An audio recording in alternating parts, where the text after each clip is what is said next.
So I get a lot of people coming to me asking about changing jobs, changing careers, and specifically when is the right time to do that. So there's two main reasons people start considering job changes, whether it's internal and external. And the first one is really about you have reached a ceiling in your growth. So you might have been employed to do a particular job or build a team or grow a business or grow a division or lead some project, and after a while everybody has that natural feeling. It's almost like a gut feeling, a bit of intuition, when you suddenly realize, hang on, I've been doing this for a long time, and that could be 2 years or 20 years, and you suddenly realize actually you've reached a bit of a plateau. So your first few years has been this tremendous growth. Every day you're learning, you really move the needle on your growth and your exposure, and that's both at a personal and professional level.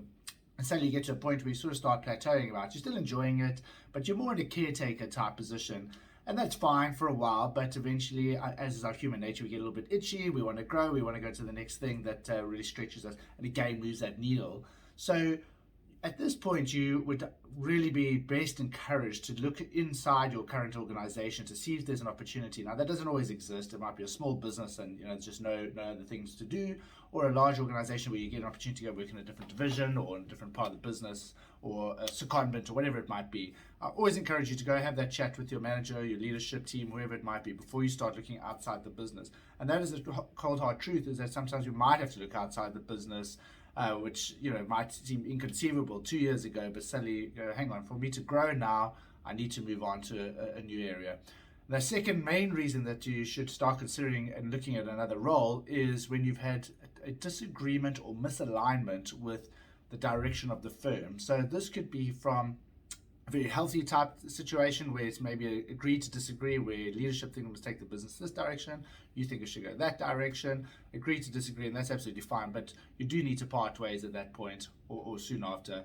And this could be right through to a more dramatic situation where you've had a fallout or a bust up or something like that, and then of course you need to leave because relationships aren't healthy. So the main two reasons people look to leave jobs or change careers or change situations is if they've reached a ceiling in their growth, or if there's misalignment on the direction of the firm or your role in the firm. Further down, we have things like financial gain, personal circumstances that change. For example, you might want to move to a different city for family reasons, or a different province. You might want to move into an entirely different industry altogether. Those are kind of less important. Well, they are important, but they're less kind of key in terms of career defining changes. I always encourage you to explore internal opportunities first before you go to recruiters, before you go to see what's out there. I have a lot of people contact me to see what's out there, which is a very broad question. But please always explore opportunities internally and make sure that your reasons for leaving are compelling.